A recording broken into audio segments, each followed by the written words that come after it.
Hello दोस्तों, study with अनु में मैं अनु आपका स्वागत करती हूँ। कैसे हैं आप सब? आई होप आप सब बहुत अच्छे होंगे, स्वस्थ होंगे और मस्त होंगे, ठीक है, और अपनी पढ़ाई लिखाई में व्यस्त होंगे।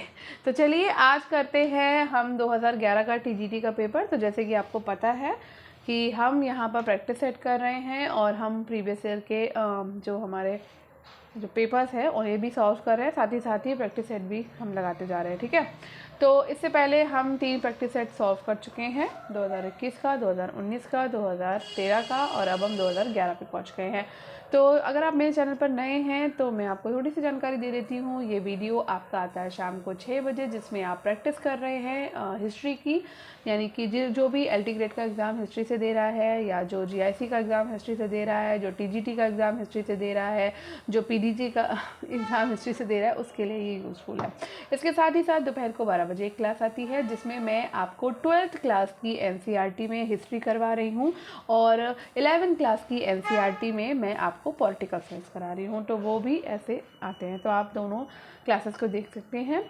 और जल्दी ही शायद तीसरी क्लास भी शुरू हो जाएगी। तो दिन में 3 वीडियोस पहले भी आते थे, तो अगर मुझे सब कुछ ठीक रहा तो मैं पॉलिटिकल साइंस का आपका अलग से प्रैक्टिस कराने लगूंगी, जैसे ये आपका प्रैक्टिस सेट चल रहा है, ठीक है। नहीं तो इसी में कंटिन्यू हो जाएगा, जैसे ये फिनिश होगा उसके बाद पॉलिटिकल साइंस का शुरू हो जाएगा, नहीं तो फिर अलग से मैं कराना लग जाऊँगी।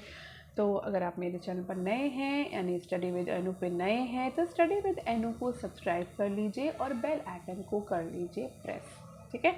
चलिए स्टार्ट करते हैं। तो हमारा पहला क्वेश्चन है, अशोक के शिलालेखों की लिपि क्या है?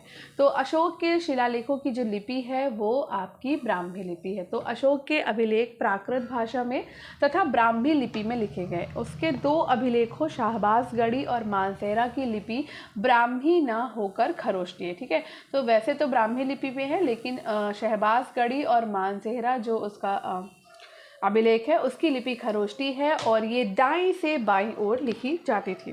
अशोक के अभिलेखों का विभाजन 3 वर्गों में किया जा सकता है। तो पहले होते हैं शिलालेख, दूसरे होते हैं स्तंभलेख, और तीसरे होते हैं गुहालेख। साथ में कांधार के शरेकुना अभिलेख में ग्रीक और अरमाइक लिपियों का प्रयोग हुआ है। नेक्स्ट क्वेश्चन है, पूर्ण विकसित हड़प्पा सभ्यता लगभग कितनी शताब्दियों तक जीवित रही? तो पूर्ण विकसित हड़प्पा सभ्यता लगभग 5 शताब्दियों तक जीवित रही। मोहनजोदड़ो, कोटदीजी, कालीबंगन, लोथल, रोचदी, सुरकोटता से जो रेडियो कार्बन तिथियां प्राप्त की गई हैं उसके आधार पर सैंधव सभ्यता की तिथि ईसा पूर्व 2400 से 1700 तक निर्धारित होती है। लगभग 2400 ईसा पूर्व से 2000 ईसा पूर्व तक यह सभ्यता अपने विकास की पराकाष्ठा पर थी। पूर्ण विकसित हड़प्पा सभ्यता लगभग 5 शताब्दियों तक जीवित रही। नेक्स्ट क्वेश्चन है, उपलब्ध प्रमाणों के आधार पर हड़प्पा सभ्यता ने मानव जाति की जो 2 स्थायी उपहार प्रदान किए वे क्या थे? तो वो थे ताम्र और कांस्य आगलन प्रौद्योगिकी, ठीक है। हड़प्पा सभ्यता ने मानव जाति को 2 स्थायी उपहार ताम्र और कांस्य आगलन प्रौद्योगिकी प्रदान की थी। संभवतः सैंधव सभ्यता से पहले इस प्रकार की वैज्ञानिक रूप से विकसित प्रौद्योगिकी प्रकाश में नहीं आई थी। यही कारण है कि सैंधव पुरास्थलों से ताम्र और कांसे के प्रमाण प्राप्त हुए, जिसके कारण इसे कांस्ययुगीन सभ्यता भी कहा जाता है। हड़प्पा से तांबे की इक्का गाड़ी, तांबे का पैमाना, कांसे का दर्पण एवं मोहनजोदड़ो से कांस्य की कुल्हाड़ी प्राप्त हुई है। नेक्स्ट क्वेश्चन है, हड़प्पा के लोगों के सामान्य घरेलू बर्तन किससे बने होते थे? तो ये मिट्टी के अच्छी तरह पकाए गए चित्रात्मक बर्तन हैं। तो बर्तन बनाने के लिए सिंधु की मिट्टी का प्रयोग किया जाता था, जिसमें चूना या अब्रक मिलाया जाता था। हड़प्पा के बर्तन भारी और उपयोगी थे। बर्तन विभिन्न प्रकार के थे, सादे या पुते हुए या चित्रात्मक। अधिकतर भांड सादे थे जो लाल मिट्टी के बने थे। वस्तुतः खुले में पकाए जाने के कारण वे लाल हो जाते थे, जिन पर बहुधा लाल या भूरी पट्टिका बना दी जाती थी। नेक्स्ट क्वेश्चन है, लोथल और चंदहुड्रो का सर्वाधिक महत्वपूर्ण उद्योग क्या था? तो लोथल और चंदहुड्रो का सर्वाधिक महत्वपूर्ण उद्योग था मन का उत्पादन। चंदहुड्रो और लोथल में मनके बनाने के कारखाने थे और इन मनकों को बड़ी मेहनत से बनाया जाता था। वांछित आकार देने के फलस्वरूप इन पर पॉलिश की जाती थी, फिर इसमें छेद किया जाता था जिससे इनमें धागा डाला जा सके। नेक्स्ट, हड़प्पा कालीन नगरों पर कौन शासन करता था? तो भाई हड़प्पा कालीन नगरों पर शासन व्यवस्था जो है वो अज्ञात है। सैंधव नगरों की शासन व्यवस्था के विषय में हमें कुछ भी पता नहीं है। इस संबंध में हम केवल अनुमान ही लगा सकते हैं कि ऐसा प्रतीत होता है कि मोहनजोदड़ो और हड़प्पा का शासन सुदृढ़ दुर्गों के द्वारा होता था। इन दुर्गों में केंद्रीय अधिकारी निवास करते थे। संभवतः उनका एक राजा भी होता था जो पुरोहित होता था और देवता के प्रतिनिधि के रूप में शासन चलाया जाता था। नेक्स्ट है, उत्तर वैदिक काल में आर्यों को भारतीय भूगोल के किस अंश की जानकारी नहीं थी? तो ये जानकारी नहीं थी कृष्णा नदी घाटी तथा दक्षिण भारत की। उन्हें संपूर्ण गंगा नदी घाटी की जानकारी थी, दोनों समुद्रों की जानकारी थी, हिमालय के विभिन्न पर्वत शिखरों की भी जानकारी थी। ठीक है, तो यहाँ पर एक सेकेंड ये ऐड है, एक सेकेंड। उत्तर वैदिक काल में आर्यों को भारतीय भूगोल के कृष्णा नदी घाटी तक दक्षिण भारत की जानकारी नहीं थी। आर्य सभ्यता का प्रसार अभी विंध्य पर्वत के दक्षिण में नहीं हो पाया था। किसी भी वैदिक ग्रंथ में हम दक्षिण के राज्यों का नामोल्लेख नहीं पाते हैं। निम्नलिखित में से कौन से ग्रंथ वेदों या श्रुतियों के अंग नहीं थे? तो वेदों और श्रुतियों के अंग नहीं थे पुराण। ठीक है, संहिता भी आपकी वेदों और श्रुतियों के अंग है, ब्राह्मण भी हैं और उपनिषद भी हैं, लेकिन पुराण वेदों और श्रुतियों के अंग नहीं थे। पुराण ग्रंथ वेदों या श्रुतियों के अंग नहीं थे। वैदिक साहित्य को सुविधानुसार 4 भागों में बांटा जाता है: वेदों की संहिताएं, ब्राह्मण ग्रंथ, आरण्यक ग्रंथ और उपनिषद। इसके अतिरिक्त भारतीय ऐतिहासिक कथाओं का सबसे अच्छा क्रमबद्ध विवरण पुराणों में मिलता है। पुराणों के रचयिता लोमहर्ष अथवा उनके पुत्र उग्रश्रवा माने जाते हैं और पुराणों की संख्या कितनी है? 18 है। नेक्स्ट है, युद्ध का प्रारंभ मनुष्यों के मस्तिष्क में होता है, किस ग्रंथ में उल्लिखित है? तो युद्ध का प्रारंभ मनुष्यों के मस्तिष्क में होता है, ये बात लिखी गई है अथर्ववेद में। युद्ध का प्रारंभ मनुष्यों के मस्तिष्क में होता है, ये अथर्ववेद में लिखित है। अथर्ववेद में तंत्र मंत्र, जादू, शाप, वशीकरण आदि विषयों का विवरण मिलता है। प्रथम बौद्ध संगीति का अध्यक्ष कौन था? तो प्रथम बौद्ध संगीति का अध्यक्ष था महाकश्यप। प्रथम बौद्ध संगीति बुद्ध की मृत्यु के तत्काल बाद राजगृह की सप्तपर्णी गुफा में हुई। इस समय मगध का शासक अजातशत्रु था और इस संगीति की अध्यक्षता महाकश्यप ने की और इसमें बुद्ध के प्रमुख शिष्य आनंद और उपाली भी उपस्थित थे। इसमें बुद्ध की शिक्षाओं का संकलन हुआ तथा उन्हें सुत्त और विनय नाम के 2 पिटकों में विभाजित किया गया। नेक्स्ट क्वेश्चन है, बुद्ध के प्रवचनों का संकलन प्रसिद्ध धम्मपद निम्नलिखित में से किस ग्रंथ का अंग है? तो ये शुत्त पिटक का अंग है। बुद्ध के प्रवचनों का संकलन प्रसिद्ध धम्मपद शुत्त पिटक ग्रंथ का अंग है। शुत्त पिटक 5 निकायों में विभक्त है, जो इस प्रकार है: दीर्घ निकाय, मध्यम निकाय, संयुक्त निकाय, अंगुत्तर निकाय, खुद्दक निकाय। खुद्दक निकाय अपने आप में स्वतंत्र एवं पूर्ण है। इसके कुछ अन्य ग्रंथ इस प्रकार हैं: खुद्दक पाठ, धम्मपद, उदान, शुत्त निपात, विमानवत्थु, पंकवत्थु, थेरागाथा, थेरी गाथा एवं जातक। ठीक है, नेक्स्ट क्वेश्चन पे चलते हैं। नेक्स्ट क्वेश्चन है कि प्रसिद्ध बौद्ध विद्वान अश्वघोष किसके समकालीन थे? तो अश्वघोष जो थे वो कनिष्क के समकालीन थे। प्रसिद्ध बौद्ध विद्वान अश्वघोष कनिष्क के समकालीन थे। वे कनिष्क के राजकवि थे। उनकी रचनाओं में 3 प्रमुख है: बुद्धचरित, सौंदरनंद तथा शारिपुत्र प्रकरण। इनमें प्रथम 2 महाकाव्य तथा अंतिम नाटक ग्रंथ है। तो यानी कि बुद्धचरित और सौंदरनंद जो है वो महाकाव्य है और शारिपुत्र प्रकरण जो है वो नाटक ग्रंथ है। मौर्य दरबार में मिस्र के राजा टॉलेमी फिलाडेल्फस का दूत कौन था? तो ये था आपका डायनोसियस। ठीक है, प्लिनी के अनुसार मिस्र के राजा टॉलेमी द्वितीय फिलाडेल्फस, जो कि 285 से 247 ईसा पूर्व तक रहा, ने डायनोसियस नामक एक राजदूत मौर्य दरबार में भेजा था। इसके अतिरिक्त मेगस्थनीज राजदूत बनकर चंद्रगुप्त मौर्य के दरबार में आया था। डाइमेकस सीरिया के राजा एंटियोकस का राजदूत बनकर बिंदुसार के दरबार में आया था, जबकि डियोडोरस एक यूनानी लेखक था। नेक्स्ट है, निम्नलिखित में से कौन सा पक्ष अशोक के धम्म का एक सैद्धांतिक पक्ष नहीं है? तो पापों से भय ये नहीं है। अहिंसा, व्यवहार में संयम और सभी के साथ समान व्यवहार अशोक के धम्म का एक सैद्धांतिक पक्ष है। अशोक दूसरे और 7वें स्तंभलेख में उन गुणों को गिनाता है जो धम्म का निर्माण करते हैं। इन्हें हम इस प्रकार रख सकते हैं: अपासिनवे, बहु कयाने, दया दाने सचे, सोचिए माधवे साधवेच। अर्थात धम्म अल्प पाप है, अत्यधिक कल्याण है, दया है, दान है, सत्यवादिता है, पवित्रता है, मृदुता है, साधवे है। अशोक लोगों को अहिंसा का उपदेश देता है, सबके साथ उचित व्यवहार और संयम का भी उपदेश देता है। नेक्स्ट है, अशोक के किस शिलालेख से युद्ध और हिंसा के कारण जनित उसके अंतर मन की व्यथा प्रकट होती है? तो धौली और जौगड़ शिलालेख से युद्ध और हिंसा के कारण जनित उसके अंतर मन की व्यथा प्रकट होती है। तो अशोक के 13वें शिलालेख में कलिंग युद्ध के भयानक परिणामों का इस प्रकार उल्लेख हुआ। इसमें 1,50,000 व्यक्ति बंदी बनाकर निर्वासित कर दिए गए, 1 लाख लोगों की हत्या की गई और इसमें से कई गुना अधिक मारे गए। कलिंग युद्ध की हृदय विदारक हिंसा और नरसंहार की घटनाओं ने अशोक के हृदय स्थल को स्पर्श किया। धौली तथा जौगड़ के शिलालेखों पर 11वें, 12वें और 13वें शिलालेख उत्कीर्ण नहीं किए गए हैं। धौली तथा जौगड़ पृथक प्रज्ञापनों या शिलालेखों के रूप में भी प्रसिद्ध है। नेक्स्ट क्वेश्चन है, भारत का निम्नलिखित में से कौन वर्तमान प्रांत मौर्य साम्राज्य का अंग नहीं था? तो ये केरल और तमिलनाडु है। भारत के वर्तमान प्रांत केरल और तमिलनाडु मौर्य साम्राज्य का अंग नहीं थे। द्वितीय शिलालेख में अशोक अपनी दक्षिणी सीमा पर स्थित चोल, पांड्य, सत्यपुत्र, केरलपुत्र तथा ताम्रपर्णी के नाम बताता है। ये सभी तमिल राज्य थे और उसके साम्राज्य के बाहर थे। चोल राज्य में तमिलनाडु के त्रिचनापल्ली और तंजौर का क्षेत्र था और पांड्य राज्य में मदुरा, रामनाथ तथा तिरुनेवेली के जिले सम्मिलित थे। केरलपुत्र राज्य में दक्षिण मालाबार क्षेत्र था। सत्यपुत्र की पहचान संदिग्ध है। जनपद स्तर पर मौर्य अधिकारियों का सही अवरोही क्रम था। तो सही अवरोही क्रम है प्रादेशिक, राजुक और युक्त। जनपद स्तर पर मौर्य अधिकारियों का सही अवरोही क्रम है प्रादेशिक, राजुक और युक्त। प्रादेशिक शेष दोनों अधिकारियों से वरिष्ठ होता था। प्रादेशिक तथा राजुक अपने कार्यों में युक्त नामक अधीनस्थ अधिकारियों से सहायता प्राप्त करते थे। प्रादेशिक मंडल प्रधान अधिकारी होता था। राजुक आधुनिक बंदोबस्त अधिकारी की तरह होते थे। युक्त राजस्व वसूल करते थे और उसका लेखा जोखा रखते थे।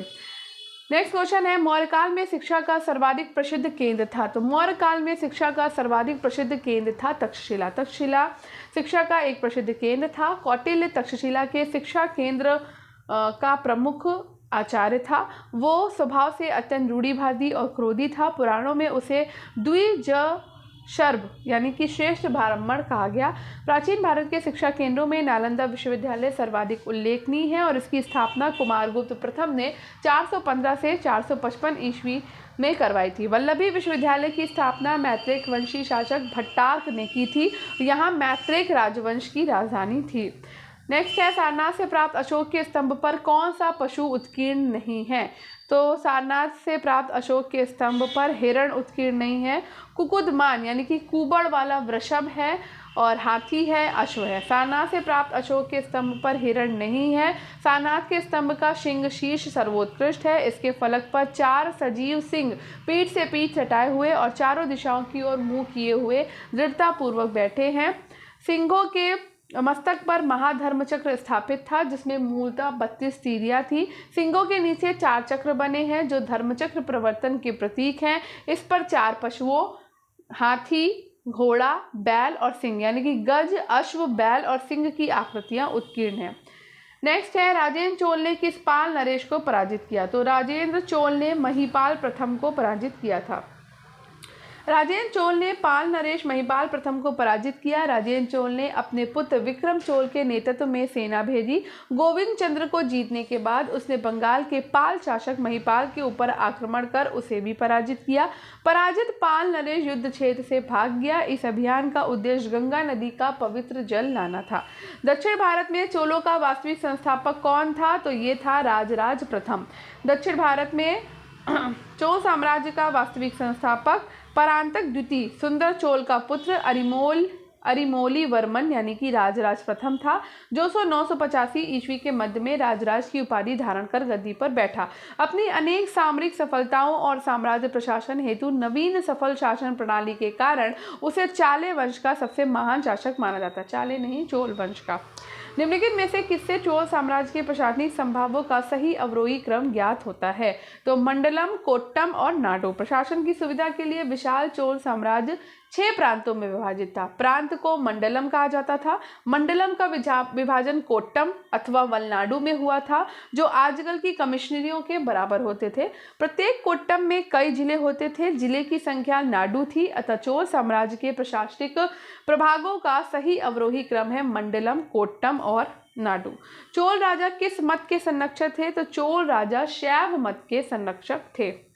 चोल राजा शैव मत के संरक्षक थे। चोल शासकों के उत्साह को देखकर उनके राज्य की प्रजा ने भी शैव धर्म ग्रहण कर लिया। चोल शासकों ने शैव संतों को ही अपना राजगुरु मनोनीत किया था। राजा राज प्रथम और राजेंद्र चोल के समय में क्रमशः ईशान शिव और सर्वशिव राजगुरु मनोनीत किए गए थे। चोलकालीन समाज में वैष्णव धर्म का भी प्रचार प्रसार हुआ। दिल्ली सल्तनत का पहला संप्रभु या प्रभुता संपन्न शासक था कौन? इल्तुतमिश। तो दिल्ली सल्तनत का पहला संप्रभु या प्रभुता संपन्न शासक इल्तुतमिश था।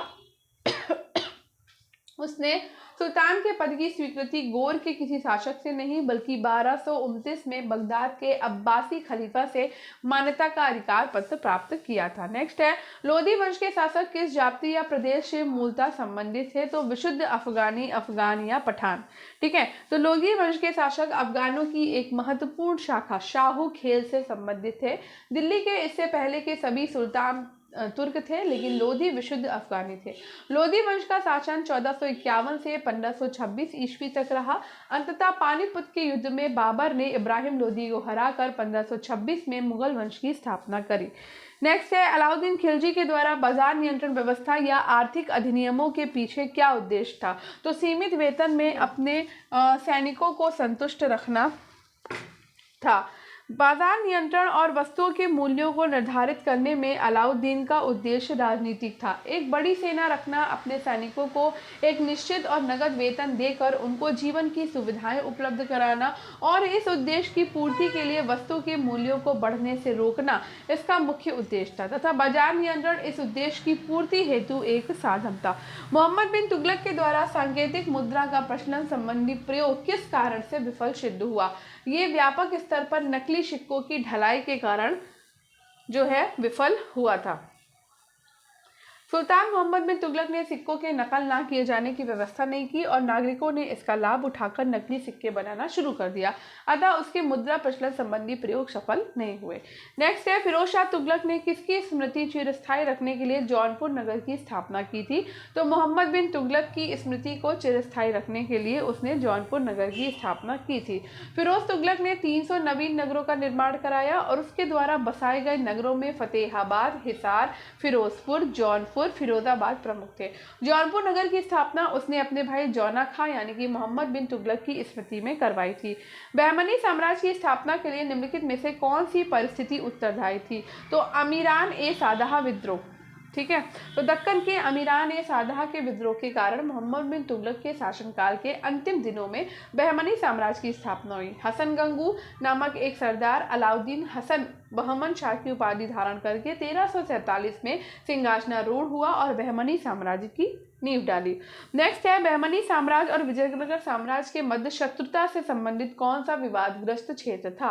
तो ये था रायचूर दोआब। बहमनी साम्राज्य और विजयनगर साम्राज्य के मध्य शत्रुता से संबंधित क्षेत्र कृष्णा और तुंगभद्रा नदियों के मध्य स्थित प्रसिद्ध रायचूर दोआब था। नेक्स्ट है, बहमनी साम्राज्य में अफाकी लोग कौन थे? तो ईरान, इराक, तुर्की और अरब देशों से आए मुसलमान अप्रवासी जो थे वो अफाकी थे।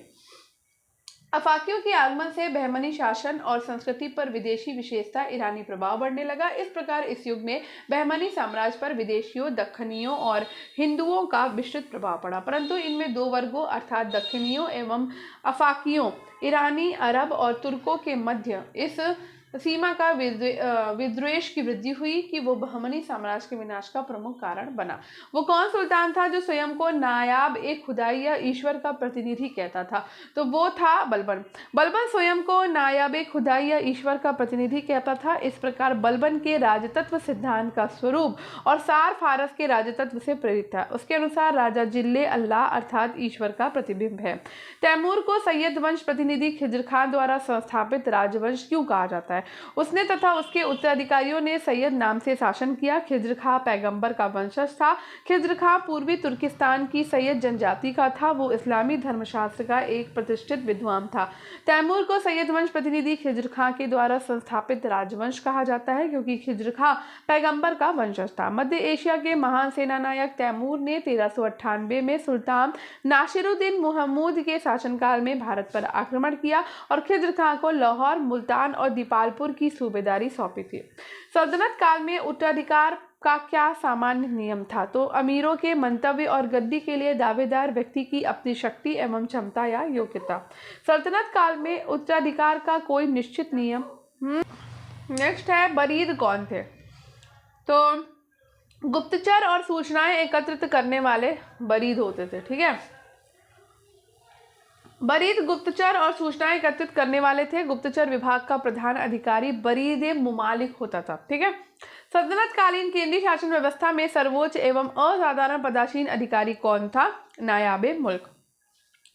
मोइजुद्दीन बहराम शाह के शासनकाल में अपनी शासन सत्ता को सुदृढ़ करने के लिए तुर्क अधिकारियों ने एक नवीन पद नायाबे मुमलकत की स्थापना करी और ये पद संरक्षक के समान होता था और पदासीन व्यक्ति संपूर्ण अधिकारों का स्वामी होता था। सर्वप्रथम ये पद रजिया के विरुद्ध षड्यंत्र करने वाले एजगीन को मिला था। नेक्स्ट है औरंगजेब के द्वारा किस अंतिम दक्कनी राज्य को मुगल साम्राज्य में शामिल किया गया? तो गोलकुंडा को शामिल किया गया था। औरंगजेब ने दक्षिण के राज्य बीजापुर गोलकुंडा को जीता। औरंगजेब के द्वारा अंतिम दक्कनी राज्य के रूप में गोलकुंडा को सम्मिलित किया गया। औरंगजेब ने गोलकुंडा के शासक अबुल हसन को बंदी बनाकर दौलताबाद के किले में भेज दिया और उसके राज्य को मुगल साम्राज्य में अक्टूबर 1687 में सम्मिलित कर लिया। नेक्स्ट है उत्तर पश्चिम सीमा प्रांत में अकबर की अत्यधिक महत्वपूर्ण उपलब्धि क्या थी? तो ये थी कंधार। उत्तर पश्चिमी सीमा प्रांत में अकबर की अत्यधिक महत्वपूर्ण उपलब्धि कंधार की विजय थी। 1595 में कंधार बिना किसी युद्ध के मुगलों को प्राप्त हो गया। कंधार पर्शिया के हाथ में था, परंतु वहां के तत्कालीन किलेदार मुजफ्फर हुसैन मिर्जा के संबंध पर्शिया दरबार से गायब हो गए। सुरक्षा के लिए उसने किला स्वेच्छा से मुगल सरदार शाहबेग को सौंप दिया और स्वयं मुगलों की सेवा में चला गया। सुप्रसिद्ध कृति तबकाते अकबरी की रचना किसने करी? तो ख्वाजा निजामुद्दीन अहमद ने करी है। तबकाते अकबरी ग्रंथ को निजामुद्दीन अहमद ने लिखा था।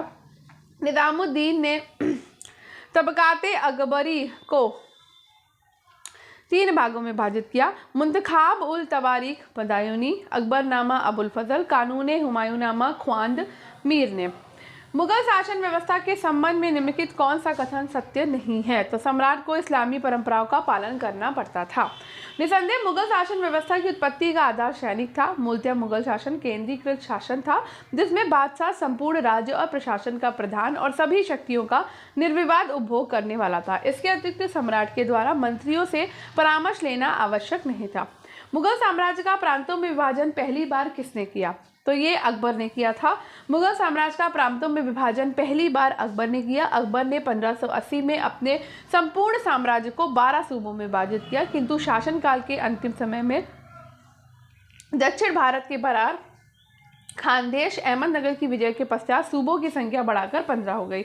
मुगल प्रांतीय प्रशासनिक व्यवस्था की पारंपरिक नियंत्रण एवं शक्ति संतुलन के अंतर्गत निम्नलिखित में से कौन अधिकारी सूबेदार पर नियंत्रण रखता था?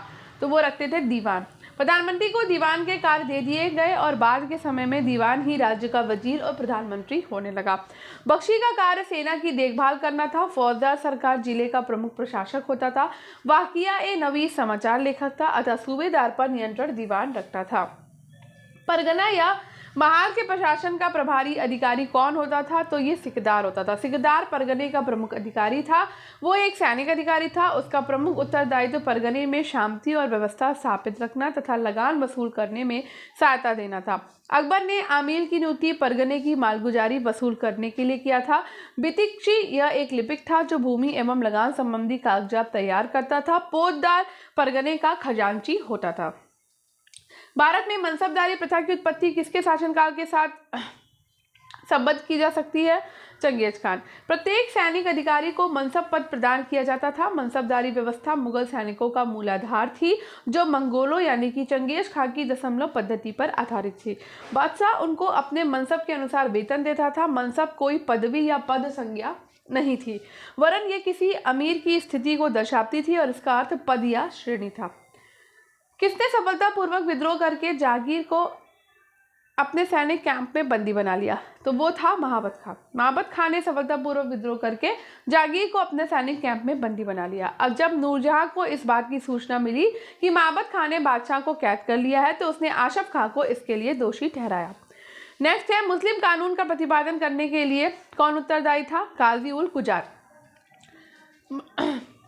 मुस्लिम कानूनों का प्रतिपादन करने के लिए काजी उल कुजात जिम्मेदार होता है और बादशाह के अतिरिक्त राजधानी सूबों और नगरों में काजी की नियुक्ति की जाती थी। मुख्य काजी या काजी उल कुजात कानून को लागू करने वाला प्राधिकारी होता था, जबकि मुफ्ती कुरान के अनुसार कानून की व्याख्या करने वाला अधिकारी होता था। अकबर ने किस घटना के स्मरणार्थ फतेहपुर सीकरी की स्थापना की थी? तो शेख सलीम चिश्ती के आशीर्वाद से सलीम के जन्म पर। शेख सलीम चिश्ती ने अकबर के तीनों पुत्रों के जन्म की भविष्यवाणी करी और इसके तुरंत बाद 1559 में राजकुमार सलीम का जन्म हुआ। सलीम के जन्म के 2 वर्ष के बाद 1571 में फतेहपुर सीकरी के निर्माण का आदेश दिया, किंतु अन्य समकालीन इतिहासकारों के विचार में अकबर ने फतेहपुर सीकरी का निर्माण शेख सलीम चिश्ती के प्रति आदर प्रकट करने के उद्देश्य से कराया था। इसके अतिरिक्त गुजरात विजय की स्मृति में बुलंद दरवाजे का निर्माण करवाया। नेक्स्ट है, अकबर कालीन किन भवनों की स्थापत्य योजना को बौद्ध स्थापत्य से प्रेरणा मिली थी? तो ये है फतेहपुर सीकरी का पंचमहल और सिकंदरा में अकबर का मकबरा। अकबर कालीन फतेहपुर सीकरी का पंचमहल तथा सिकंदरा में अकबर का मकबरा भवनों की स्थापत्य योजना को बौद्ध स्थापत्य से प्रेरणा मिली। सिकंदरा में अकबर का मकबरा 5 मंजिल का मकबरा है, जबकि पंचमहल को हवा महल भी कहा जाता था। ये भी 5 मंजिला आयताकार कक्ष है। जहांगीर के शासनकाल में कौन से नवीन प्रांत का गठन किया गया था? तो अबुल फजल के अनुसार अकबर के समय 12 सूबे थे। बाप ने बरार, खानदेश, अहमदनगर की विजय के साथ इनकी संख्या 15 हो जाती है। जहांगीर के समय कांगड़ा को विजित करके लाहौर के सूबे में मिला दिया गया। शाहजहां ने कश्मीर, ठट्टा और उड़ीसा, जिन्हें अकबर ने क्रमशः लाहौर, मुल्तान और बंगाल के सूबों में सम्मिलित कर रखा था, को अलग करके स्वतंत्र सूबा बना दिया। अतः स्पष्ट है कि उड़ीसा नामक नवीन प्रांत का गठन शाहजहां ने किया था। 500 से 2500 से कम की जात वाले मनसबदारों को क्या कहा जाता था? तो उन्हें कहा जाता था अमीर। ठीक है, 500 से नीचे के जो मनसबदार होते थे वो मनसबदारी कहलाते थे। मुगल नौसेना का नौसेनापति कौन होता था? तो मीरे बहर होता था। मुगल सेना का नौसेनापति मीरे बहर होता था। 1572 में गुजरात विजय और बंगाल अभियान के दौरान अकबर ने पहली बार नौसेना की आवश्यकता का अनुभव किया था। फलस्वरूप अकबर ने एक विभाग स्थापित किया जिसे नबाड़ा कहा जाता था और इसका प्रमुख अधिकारी मीर ए बहर होता था। ईस्ट इंडिया कंपनी को किस लोकप्रिय नाम से पुकारा जाता था? तो कंपनी ऑफ इंटरलोपर्स के नाम से।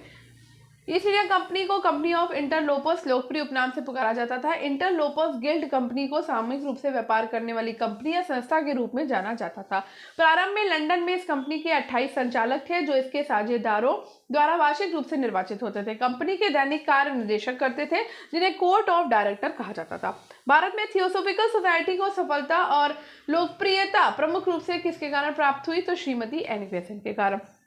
भारत में थियोसॉफिकल सोसाइटी को सफलता तथा लोकप्रियता प्रमुख रूप से श्रीमती एनी बेसेंट के कारण प्राप्त हुई। उन्होंने 1898 में बनारस में सेंट्रल हिंदू कॉलेज की नींव रखी, जहां हिंदू धर्म और पाश्चात्य वैज्ञानिक विषय पढ़ा जाते थे। आगे चलकर 1916 में यही बनारस हिंदू विश्वविद्यालय बन गया। श्रीमती एनी बेसेंट के द्वारा ही 1916 में होम रूल आंदोलन चलाया गया।